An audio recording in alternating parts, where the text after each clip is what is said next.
Hey there everyone, Flameplace here, and welcome back to a brand new video. Today I'm going to be doing a special type of video, or a tutorial, on how to do something that I do all the time for people's banners and stuff like that. Being the new year, I feel like I want to get a lot more videos out, and I'm sorry I haven't posted for a long time, but I've been trying to work on this and how I was going to accomplish it. So I do hope that you enjoy this tutorial on how to vector in Photoshop. Yeah, and I'll see you all next time. So starting off with your vector, you're going to want to have a reference photo to work off of, which is kind of what vectoring is. It's basically taking a photo and going over it in a way. Today I'm going to be using the Pokemon Salandit as my vector because Salandit, I haven't vectored it yet, and it seems like a pretty cool challenge to do. So I'm going to start up with the pen tool. Now, the pen tool is a pretty difficult tool to use if you're starting up in Photoshop. It's very different to how you use it in Illustrator, but there's probably plenty of tutorials out there that teach you how to use this tool. I'm going to be showing you how to use it into making a vector. So what you're going to do is you're going to get the color of the background image, and then you're just going to start tracing it. Now, what I normally do is I go for the bigger things first, and then I do the details at the end. And you'll see this with the Salandit. So I'm starting with the head here. I make a ton of mistakes.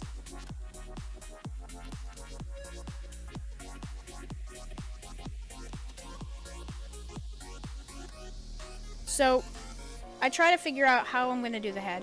At first I thought I was going to go around the eye and then just use a mask to put the eye on later with a different color.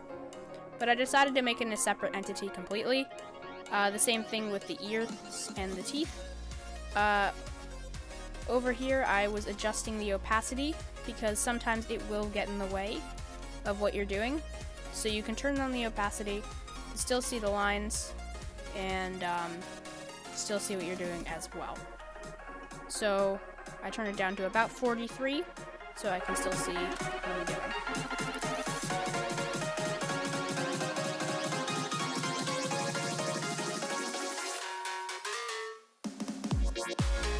Okay, now that I'm done, you basically have to do this for all the other large things in here.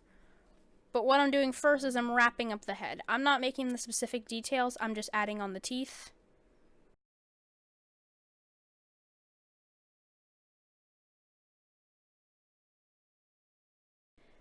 At the beginning, you see me put a lot of detail in, which I normally do, and then realize it's not a great idea to put detail in at the start and do that later. So that's normally what happens to me. Here I'm turning back up the opacity so you can see that it's about the same shape as the head. It's not going to be perfect. There's going to be some flat edges and stuff. But yeah, now you're going to do this for the rest of everything.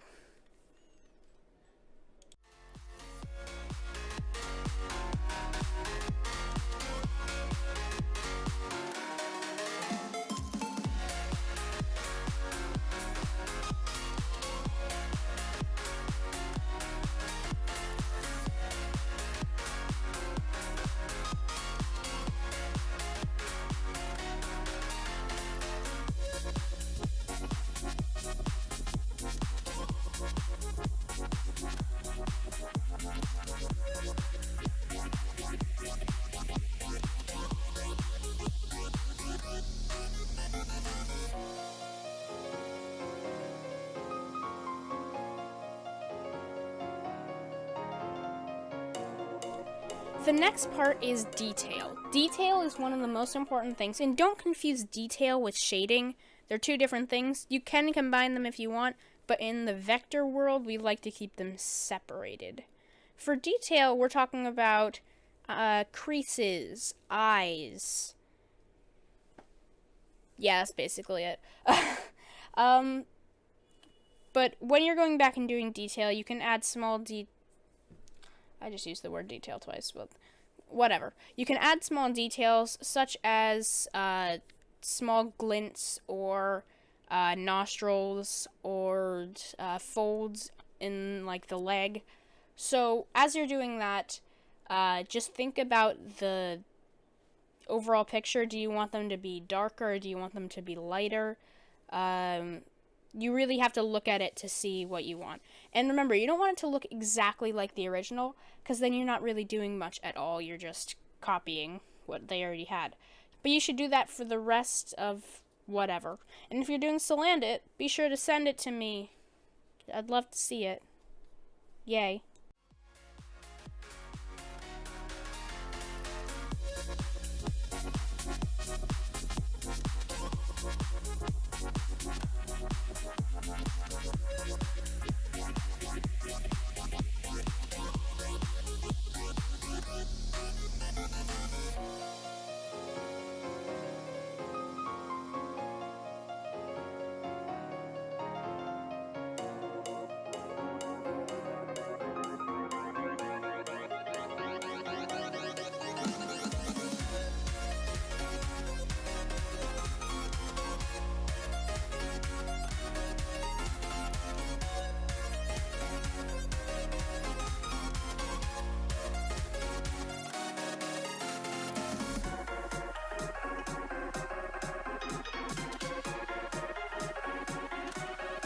Finally, we have shading.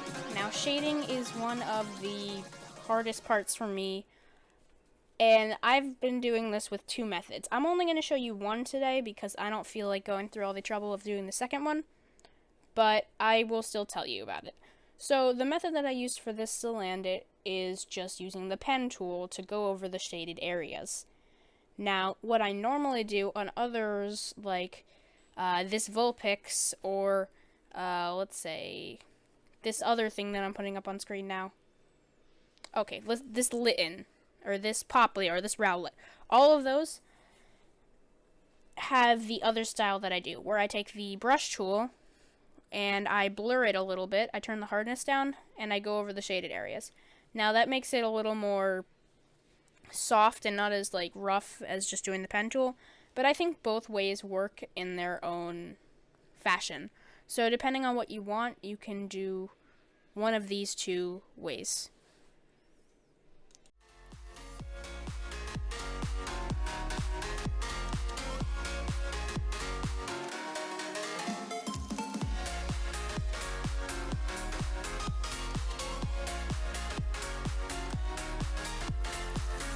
And that's it. Zoom out, turn off the original picture, and see what it looks like. If there's anything that you want to change, just go back and edit it for a small amount of time, and then you're good. But other than that, you're done. And yeah, this is really how you can turn the original photo into something that looks basically the same, but